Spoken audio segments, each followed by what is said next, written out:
Hi everybody. I just wanted to take a little bit of time to do a video blog, a vlog, if you will. I love making videos for you all, but sometimes it just makes more sense for me to talk while I do stuff. And I'm going to take you around with me while I do a couple of kind of mundane tasks around the office. So hopefully you dig.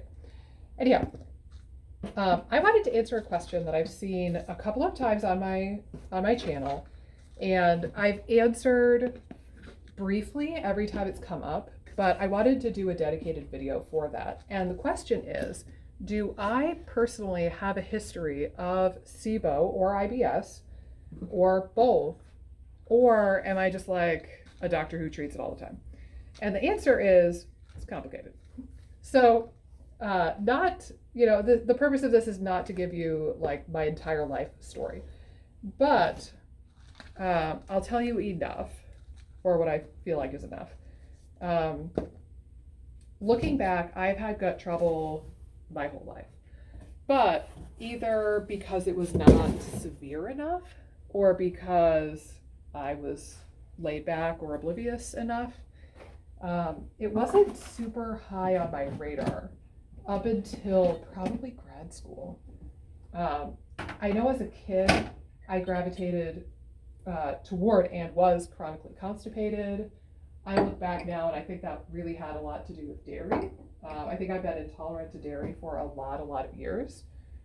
And then, I think I would say constipation. I don't remember any issues with like bloating, diarrhea, reflux, anything of that nature in my childhood. Now, it could have been there and I just don't remember it, but I don't remember it. So I can tell you about it. In college, it wasn't super high on my radar, but I do have a couple of memories. For example, I was a rower in college, and we would do erg tests. We would get on the rowing machine called the erg, and we would do races with each other to figure out like who was the best rower, and we would compete for the good boats. And whenever we had an erg test, I would ghost. I would disappear shortly before the erg test, and my teammates and my coaches would always be like, "Where's Nikki?" And my friend, who was typically my coxswain, the little person who barks orders at you, my friend Margaret would almost always say, "Oh, Nikki's in the bathroom." Like, "Don't worry, she'll be back. She'll be back." But I always had to go and have like nervous diarrhea right before an erg test, pretty much every single time. And I look back at that, and that's my one really clear memory of having GI distress in my youth, in college, that is. And I don't remember one way or another having anything else going on. But again, it might just not have been on my radar.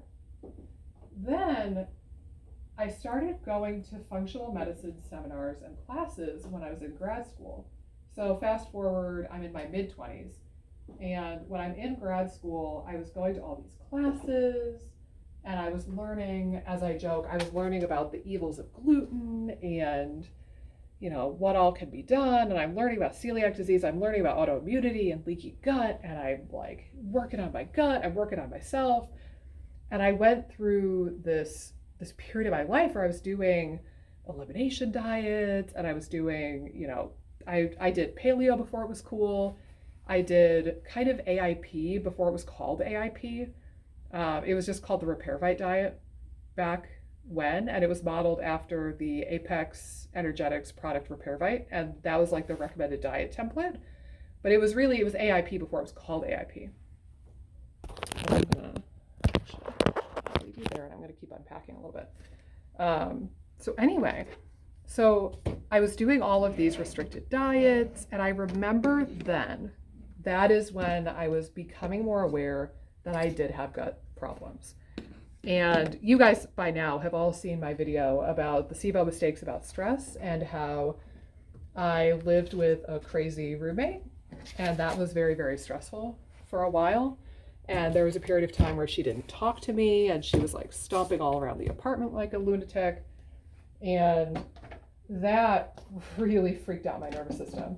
And I think my motility just went to crap honestly, pun intended. And that was around that time was when my gut symptoms were the most severe and the most debilitating. And God, I remember having pretty bad diarrhea and bloating. And I remember at times thinking, God, like, I can't digest anything.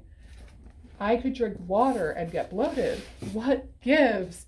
You don't get bloated from everything. This is outrageous. I can't have 8 gajillion food allergies or 8 gajillion food sensitivities. And I remember, I was getting on the slippery slope that I've talked about before, or, well, I've talked about it with patients. I don't know if I've talked about it with you guys, where, you know, you might find some benefit from removing a food from your diet. And then our brains go back to that. And we're like, ooh, if I got X amount of benefit from removing one food, what if I remove 2? What about 3? Maybe 4, maybe 5, maybe 20? And you start going through this game of like, you know, if food has hurt me before, who's to say it's not going to hurt me again? Or who's to say it's not hurting me now? And I found myself going through this, and, you know, thank God it was before I had my license to practice and order laboratory testing, because I remember asking a colleague of mine who was in private practice, I asked him, well, do you think you could order like some food sensitivity testing for me? I had my eye on the Genova, you know, it's like 98 food or 99 food IgG panel. I was like, do you think you could order this for me? And I think he said yes, but then we ended up not doing it for some reason. And I don't remember why, but I'm really glad that we didn't, because now knowing what I know about that type of testing, I think it could have sent me into a spiral that was not a good thing. But anyhow, I'm running out of room. This is what happens when you become really passionate about herbal medicine. Like, you get sacks of herbs and then you run out of places to put them. I've already got my closet. You could probably see a little bit. You could see that. This is harder. That is my Christmas wreath up in the top of my my closet there.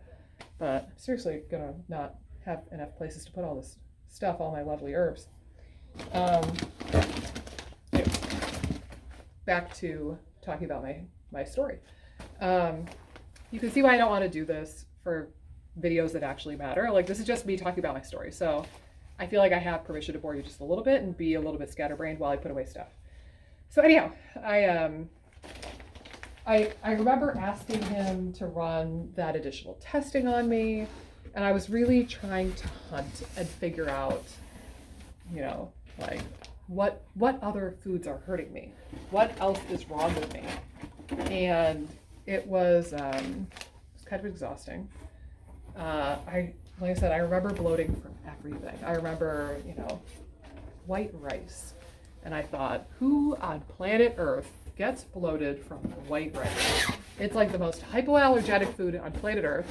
People have been eating it for millennia. This is outrageous.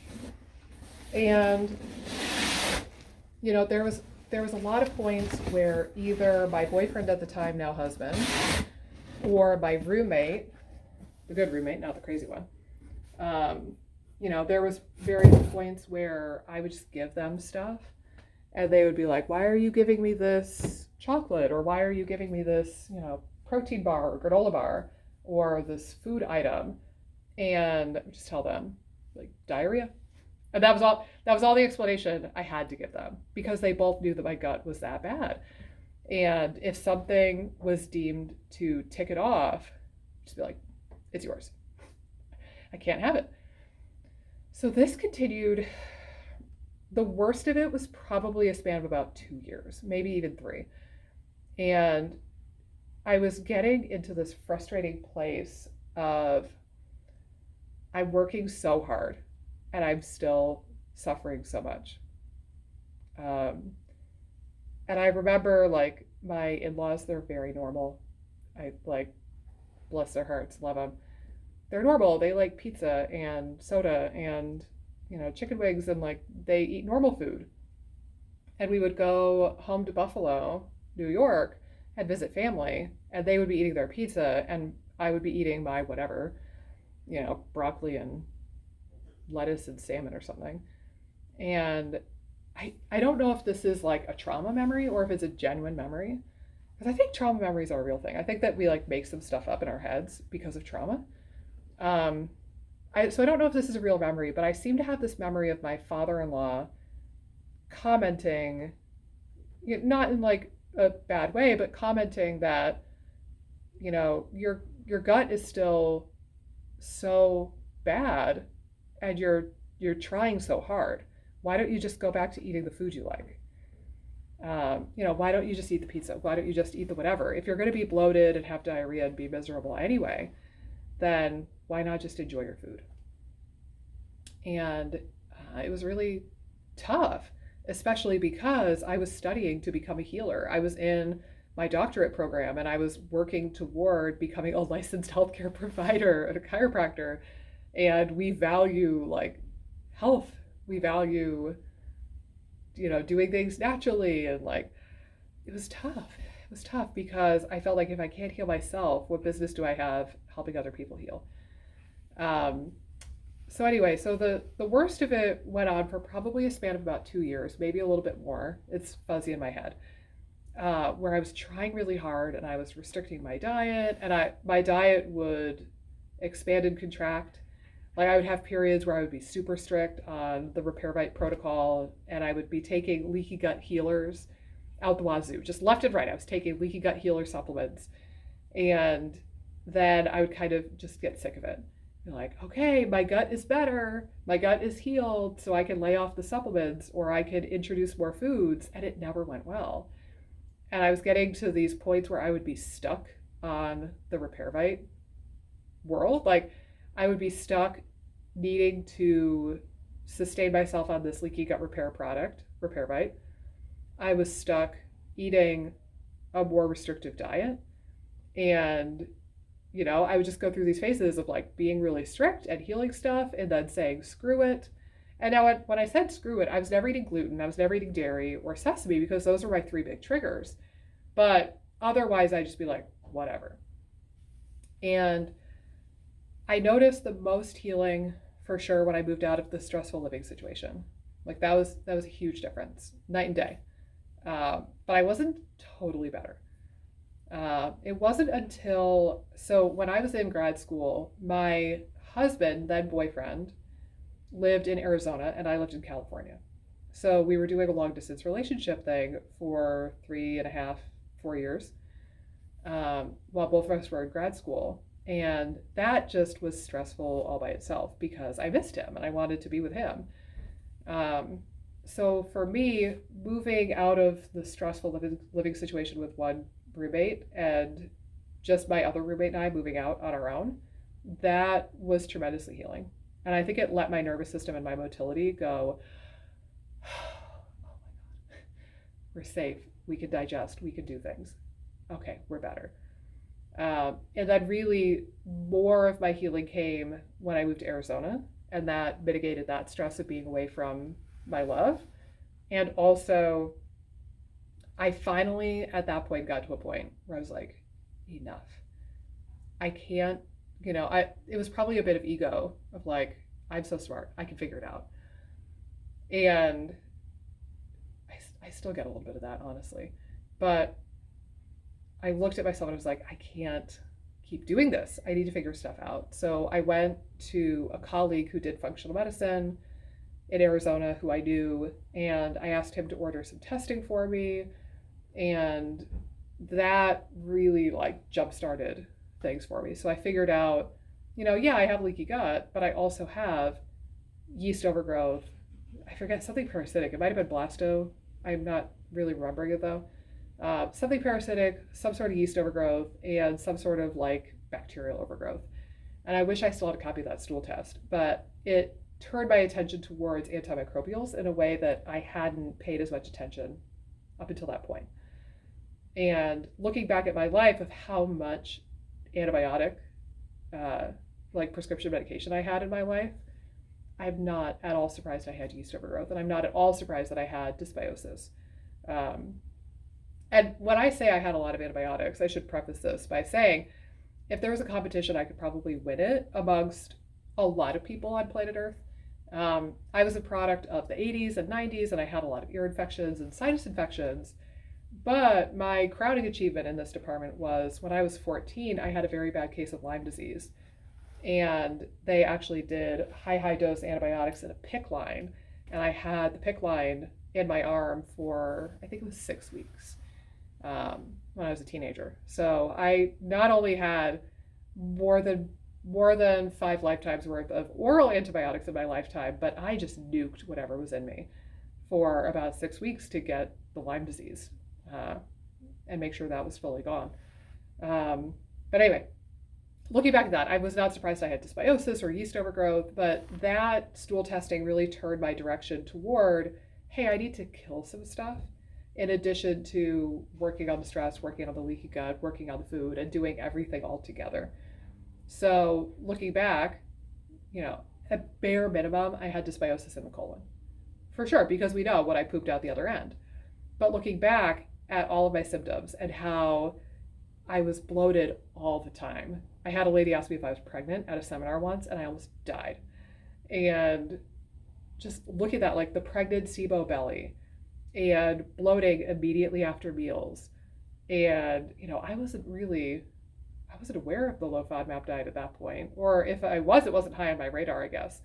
But I look back at the pregnant SIBO belly and the bloating that would come after meals and the sensitivity to like every food on planet Earth, where I thought, even if I drink water, I'm going to get bloated now. I look back and I think, gosh, that all sounds very SIBO-y to me.